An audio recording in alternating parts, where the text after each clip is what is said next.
I'm Melissa from Inspire Me ASAP, and today I have for you 5 tips for creating a welcoming classroom library. Let's go ahead and get started. Tip number 1 is to organize your books in your classroom library by author and series, not according to guided reading and reading levels. So if you look in our classroom library, we have our books organized by authors, which also means it is organized by series, not by guided reading or reading levels. We have our Big Nate series, Jigsaw Jones. We have Pete the Cat, Diary of a Wimpy Kid, Fancy Nancy, Stick Dogs, Stick Cats, My Weird School series, Diary of a Wimpy Kid series. All of our books in our library are organized according to the author's last name and by book series. The second tip I have for you is to create a book checkout system and to model and teach those procedures explicitly starting at the beginning of the year. If you look in our classroom library, we have a book binder checkout system. We also have library stick holders that the students use. When it is their turn on their assigned shopping day to come to the classroom library, they will come and get their classroom library stick holder with their number on it. They have permission to choose 3 to 5 books from the classroom library. They use this as a holder to place where they get the book from.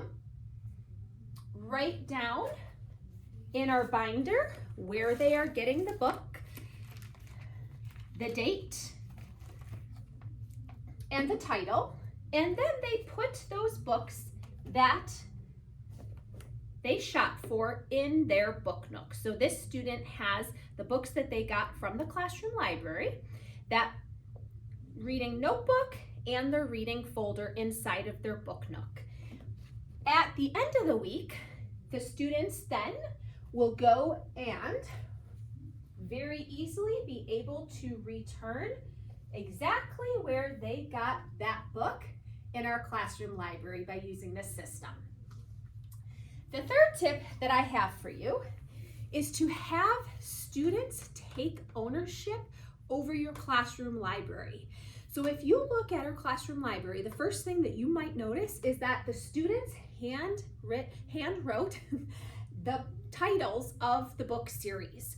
And when we introduce our classroom library at the beginning of the year, we very clearly say how it is organized, not according to reading levels, but just like you would go into a bookstore or you were to go on Amazon.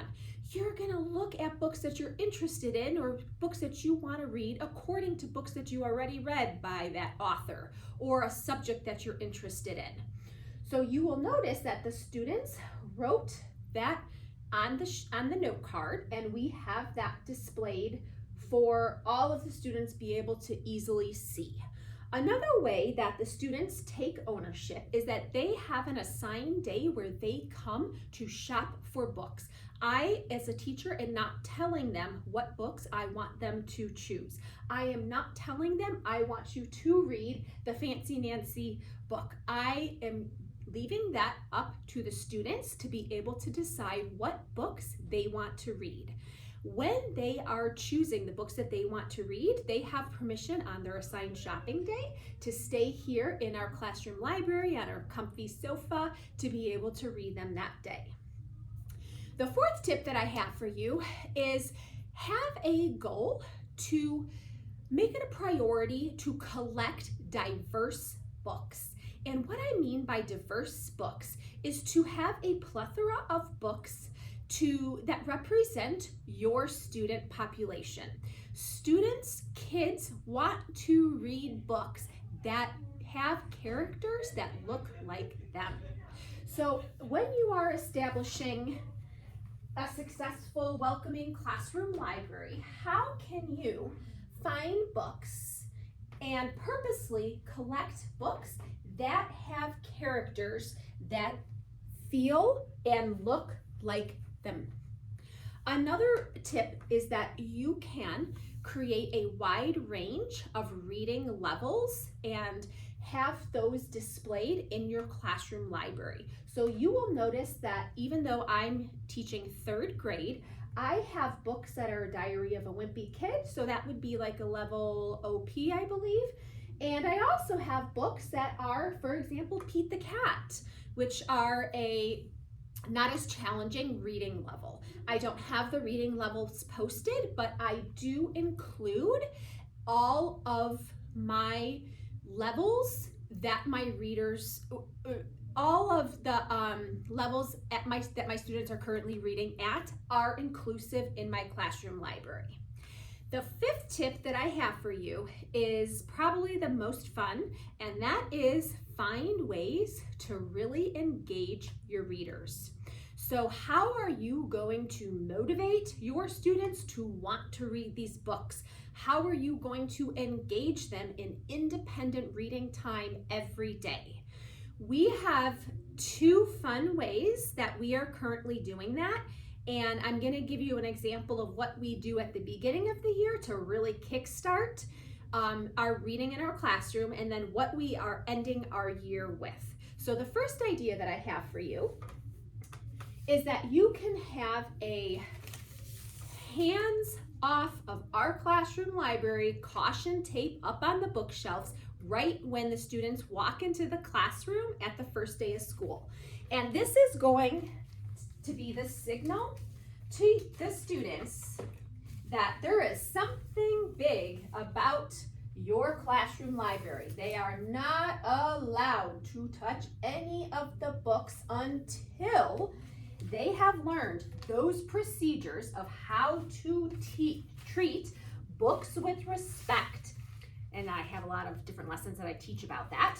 How to check out books from the classroom library. There are so many different mini lessons, management mini lessons that I first teach before I take the caution tape down, and then we have a grand opening celebration. And I mean, we have a grand opening celebration. We have our principal, in past year, we had our superintendent come to our grand opening, and they have literally they've taken the caution tape down. We've had balloons, party, clapping, everything. We want to make it a big deal. So that's what we do at the beginning of the year. At the end of the school year, another way that we are still trying to engage and motivate our readers, even when it's May and the weather outside is wonderful and they're not as motivated to read, right? So one thing that we do at the end of the school year is we came up with a book series challenge. So if you notice in the classroom library here, we have our most popular book series that we created into a challenge. And the challenge is literally this simple. The students have all of the titles of the books that are in the series, and as they read each book in the series, all they do is check off the date that they finished the book and check it off on their checklist. So we have, for example, Mercy Watson book series challenge. We have a Pete the Cat book series challenge. We have a Diary of a Wimpy Kid book series challenge.